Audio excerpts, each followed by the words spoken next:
Selamlar dostlar, hoş geldiniz. Yepyeni bir videoyla daha karşınızdayım. Bugün sizlerle ekipmanlar hakkında konuşuyor olacağız. Ekipmanlara giriş düzeyinde konuşuyor olacağız.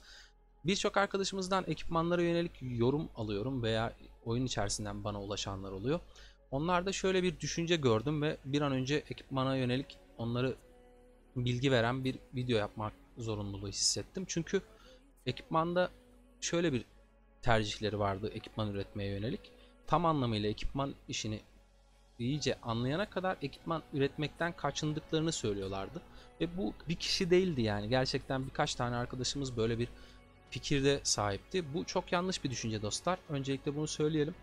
Bunun yanlış olmasının sebebi oyunun başlarında ve orta düzeylerinde siz az harcayan veya hiç harcamayan bir hesaba sahipseniz karşınızdaki insanlar zaten sizden teknolojik olarak üstünken bir de üstüne ekipman olarak da üstün olarak sahaya çıkıyorlar ve siz hiç ekipman üretmeyerek onların karşısına çıktığınızda kıyma gibi çekiliyorsunuz. Bu noktada ekipman yapmaktan kaçınmak çok yanlış bir düşünce, çünkü aradaki farkı gerçekten çok ciddi oranda açmalarına sebebiyet veriyor. Bu yüzden de mümkün olduğunca ekipman yapmanız gerekiyor. Bu ekranda başlamamızın sebebi bu işin temeli bu olduğu için ve bu ekranda insanların hata yaptığını düşündüğüm şeyler olduğu için buradan başladık. Sebebi de şu: bu ekranda gördüğümüz 4 tane malzeme aslında bize şunu ifade ediyor. Bu gördüğümüz deri süvariler için öncelikli üretmesi gereken bir malzeme. Demir cevheri piyadeler için öncelikli üretilmesi gereken bir malzeme. Kemik kuşatma birimleri ve toplama komutanları için ağırlıklı olarak gereken ekipmanlarda tercih etmeniz gereken bir malzeme. Ahşap da okçular için ekipman üretiminde ağırlıklı olarak oyunun bizden talep ettiği malzeme. O yüzden burada başladık. Burada bazı arkadaşlar, yani birçok arkadaş hatta bu hataya düşüyor. Ya 4 tane şey koymuşlar, ben hepsinden eşit şekilde üreteyim, ihtiyacı oldukça hepsini kullanırım şeklinde bir hataya düşüyor. Eğer siz alanda piyade bir komutanla savaşacaksanız öncelikle onun ekipmanlarını tamamlamanız gerektiği için daha fazla bir şekilde demiri üretmeniz gerekiyor. Diğerlerinden illaki üreteceksiniz ama ağırlığı demire vermeniz gerekiyor. Diğerlerinden de oyun sizden isteyecek ama demirden istediği kadar istemeyecek veya süvariseniz deriden istediği kadar istemeyecek. Bu yüzden bunun dengesini ve politikasını yönetmeniz gerekiyor. Ona yönelik bir tercih eğilimi içerisinde olmanız gerekiyor. Kuşatma birimlerini ben çok az üretiyorum. Çünkü kuşatmaya yönelik, yani toplayıcı komutanlara yönelik çok fazla ekipman üretme gibi bir tasarrufum olmuyor açıkçası. Daha fazla alanda savaştığım komutanlara yönelik bir şeyler üretme çabası içerisinde oluyorum. Burayla ilgili detaylı bilgileri verdikten sonra direkt şeye geçelim. Biz bu malzemeleri ürettikten sonra taslağa ihtiyaç duyuyoruz ki ekipmanlarımızı yapabilelim. Oyun bize taslakları nereden veriyor? Şimdi öncelikle gün batımı kanyonu, kayıp kanyon var. Kayıp kanyon KVK'ya girdiğinizde zaten karşınıza çıkacak. Gün batımı kanyonunda her yaptığınız mücadeleden bir tane taslak parçası temin edeceğiniz sandık elde ediyorsunuz. Bunun kalitesi değişiyor. Her yaptığınız mücadelede farklı farklı atıyor. Random bir şekilde, rastgele bir şekilde sizin hesabınıza bunu kazandırıyor oyun. Yeşil olabiliyor, mavi olabiliyor, mor olabiliyor, nadiren de sarı verebiliyor. Bu şekilde yavaş yavaş kasıyorsunuz. Onun dışında gün batımı kanyonunda da şöyle gösterelim direkt. Bir dükkan var biliyorsunuz. Sıralamanıza göre elde ettiğiniz puanlarla burada piyadeye yönelik 2 tane sarı ekipman satın alabiliyorsunuz. Elde ettiğiniz puanlarla, paralarla. Onun dışında burada bir intikal hızı ekipmanı var. Bu bir takı. Bu takı gerçekten önemli bir takı. İntikal hızı oyunda, oyun ilerledikçe ihtiyaç duyduğunuz çok işinize yarayabilecek bir stat. Bu yüzden de oyunun burada bunu veriyor olması sizin için önemli olacaktır. Buna da yatırım yapmayı düşünün derim. Çünkü zaten oyun başında takı elde etmeniz çok zor olacak. Buradan yavaş yavaş kasmanız sizin için iyi olur dostlar. Onun dışında başka nereden elde ediyoruz biz bu taslakları derseniz. Şimdi dostlar, oyunda Serolli'nin 2 tane etkinliği var biliyorsunuz. Serolli Taarruzu ve Serolli Akını. Serolli Akını ve Taarruzu'ndan bir taslak sandıkları elde ediyoruz. Aynı şekilde yine Ian'ın Halk Şarkıları diye bir etkinlik var. O etkinlikten de yine taslak elde edebileceğimiz sandıklar elde ediyoruz. O etkinlikteki performansımızın sonucunda. Gölge Lejyonu diye bir etkinliğimiz var. Gölge Lejyonu etkinliğinden de yine aynı şekilde taslak parçası elde ediyor olacağız. Biraz haritada geri çekilerek başka bir taslak elde etme yöntemini daha göstermek üzere uzaklaşalım. Şu gördüğünüz krallığınızın haritasında da var olan bir barbar kampı ve barbar kalesi alanıdır bu dostlar. Bunu haritada gördüğünüzde bu anlama geliyor. Şöyle gelelim. Bu neymiş? Bu Barbar Kalesi'ymiş. Barbar Kalesi bize ne kazandırıyor? Şuraya tıklayalım. Barbar Kalesi bize bu mor bir ekipman ve süvariye destek veren bir ekipman. Süvari göğüslü. Karalord'un kutsaması. Aynı şekilde Delane'nin muskası temin edebiliyormuşuz. Bu da bir takı dostlar. %5 karşı saldırı veriyor. Kapı bekçisinin kalkanı var. Bu da piyadeye yönelik sağlık veren bir taslak parçası elde etmemizi sağlayan bir kale. Yani kamplardan da yine aynı şekilde taslak kasabiliyoruz. Bu gördüğünüz alanlar bu işe yarıyor. Oyunun çok başlarındaysanız buradaki yaratıkları, bossları vesaireleri kesmeniz sizin için kolay değil ama ilerleyen aşamada buradan da taslak kasabileceğinizin bilgisini vermiş olalım dostlar. Evet dostlar, az önce ne söylemiştik?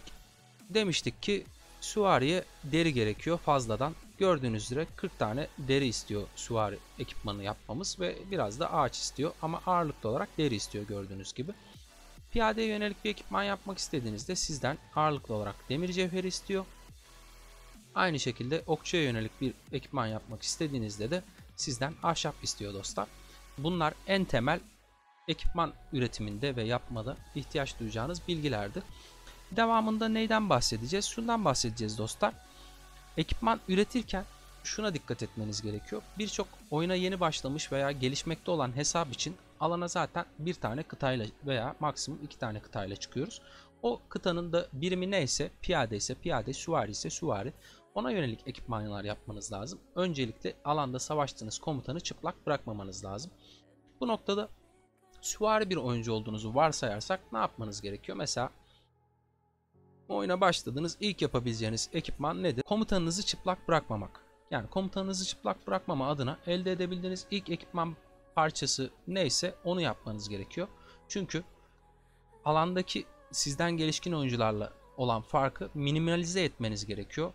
Oyuna isyan edip de işte bu adamlar benden çok önde, ben işte ne yapacağım şeklinde düşüncelere kapılmanıza gerek yok. Zamanla o fark azalacak. O fark azalana kadar da elinizden geldiğince ekipmanlarla bu farkı minimalize etmeniz gerekiyor.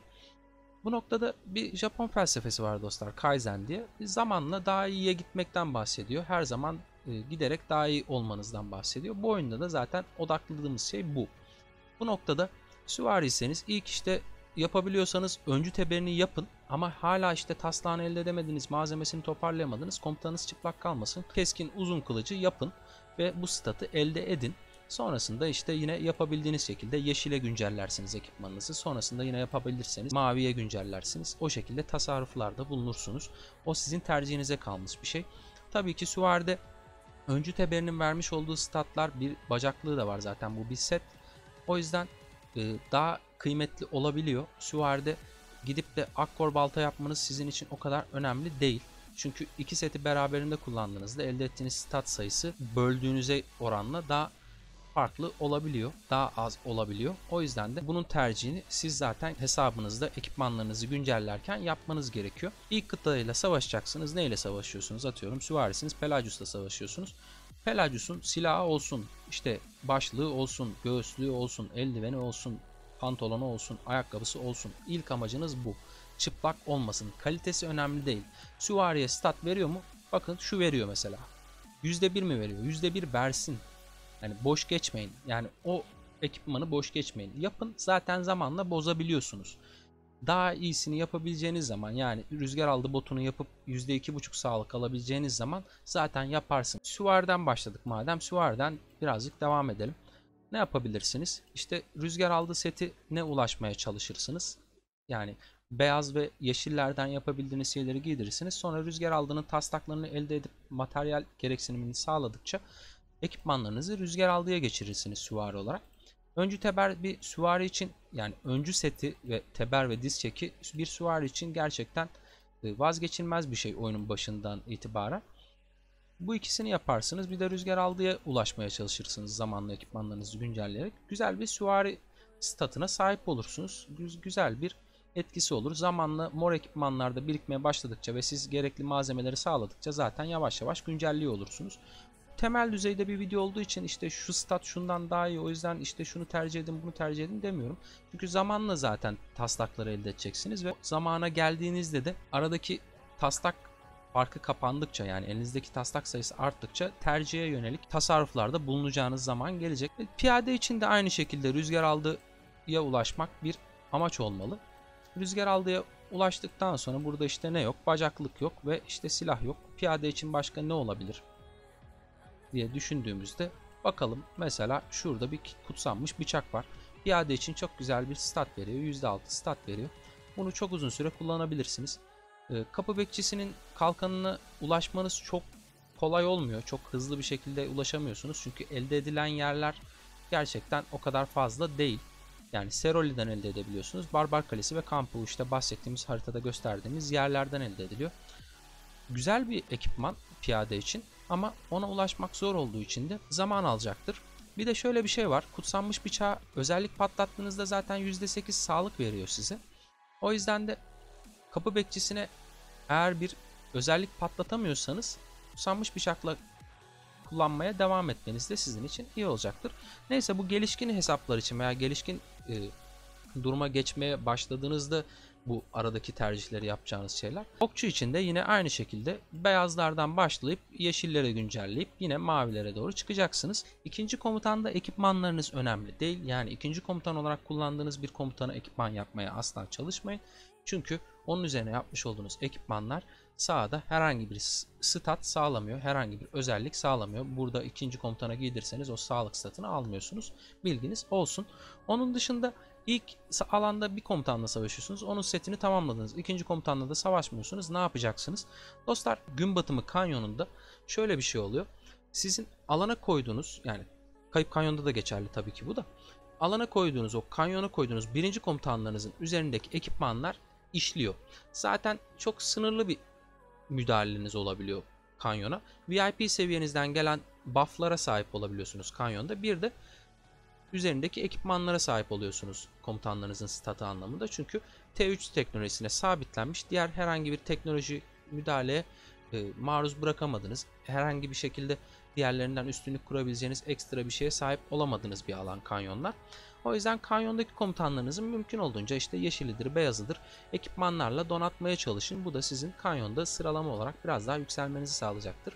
Zamanla alanda kullandığınız komutan sayısı arttıkça da yine onların üzerine de gerekli ekipmanları yavaş yavaş yapmaya başlayacaksınız. Sonrasında bunları da hallettikten sonra biz neyden bahsedeceğiz? İki tane genel görüş var ekipman tercihi ile ilgili. Yani ekipmanlarınızı yaptınız, artık komutanlarınıza giydireceğiniz bir şey kalmadıktan sonra iki tane genel tercih var ekipmanla ilgili.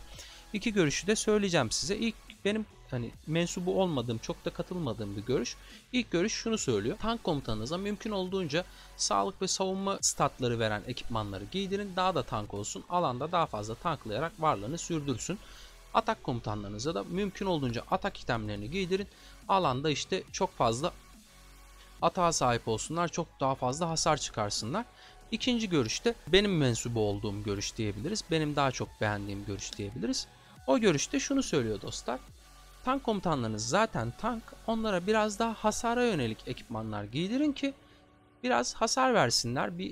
En azından bir karşılık vermiş olsunlar. Hasarları artsın, bir cevapları olsun. Zaten tanklar bu komutanlar. Saldırı komutanları için de zaten hasarları yüksek. O yüzden de onlara bir miktar tanklık verecek ekipmanlar yapmaya gayret gösterin ki daha fazla alanda hasarlarını çıkartabilecek şekilde olsunlar. Zaten şöyle bir şey var. Kırılgan komutan oluyor hasar çıkartan komutanlar. Onların kırılganlığını atmak için de bu şekilde bir düşünceyle ekipman yapmanız aslında onların alanda daha fazla kalmasına sebebiyet vereceği için ben bu düşünceye daha fazla yatkınım. Ama bunun kırıldığı noktalar var. Nedir mesela? Siz alanda odak almadan savaşmayı başarabiliyorsunuzdur ve bu noktada sizin saldırı dolu olmanız daha önemli olacaktır. Çünkü odak almadan savaşıyorsanız zaten bir hasar almıyorsunuz. Alanda daha uzun kalacağınız bir ortama ihtiyacınız olmuyor. Bir istisna daha var. Attila Takeda statları çok yüksek olan bir birim, yani statları çok yüksek olan bir ikili olduğu için Attila'ya ağırlıklı olarak saldırı tercihinde bulunmanız sizin için alanda çok daha ciddi etkiler yapmanız anlamına geliyor. Ama Cengiz için, işte beceri hasarıyla nüyük bir komutan için, işte Santuz'u, Cengiz, efendime söyleyeyim başka diğer işte Guanyular vesaireler için daha çok alanda daha uzun kalmalarına sebebiyet verecek daha tank itemler çıkmanız, yani sağlık savunmaya yönelik ekipmanlar çıkmanız daha iyi olacaktır. Çünkü beceri hasarı vuran komutanların canları ne kadar yüksekte kalırsa veya daha yavaş azalırsa beceriden çıkardıkları hasar kıta sayısı düşmediği için daha fazla oluyor. Oyunun mekaniği bu şekilde işliyor ve benim düşüncem de buna yatkın. Zaten savunma komutanlarında halihazırda bir hasar olmadığı için onlara da bir miktar hasar kazandırmak benim yine düşüncemde daha mantıklı bulduğum bir düşünce. Ben bu noktada ilk düşünceye sahip olan, yani tanklara daha tank, saldırı komutanlarına daha saldırı giydiren düşünceye haksızlar falan demiyorum. Kesinlikle yanlış anlaşılmasın. Bu oyunda tercihler var. İnsanların kendilerine göre, kendi düşüncelerine ve işte kendi tarzlarına göre tercihleri var ve o noktada o tercihte bulunuyorlar. Onları da anlıyorum ama ben bu tercihten yanayım. Ekipman yapmayan arkadaşların buradan ekipman yapmalarını şiddetle tavsiye ediyorum. Ellerinden geldiğince komutanlarına stat kazandırmaya çaba sarf etsinler. Zamanla daha iyi taslaklara, daha iyi materyallere sahip oldukça, malzemeleri de biriktikçe güncelleyerek devam etsinler. Zamanla daha iyiye götürsünler. İzlediğiniz için teşekkür ederim. Elimden geldiğince sizler için açıklayıcı olmaya çalıştım. Aklınıza takılan hala bir şeyler varsa yorumlar kısmında yazmayı lütfen unutmayın. Hala kanala abone değilseniz de kanala abone olup bana destek olabilirsiniz. Bu videoyu da beğendiyseniz bir beğeni bırakarak bana destek olabilirsiniz. Tekrar yeni bir videoda görüşene dek de hoşça kalın.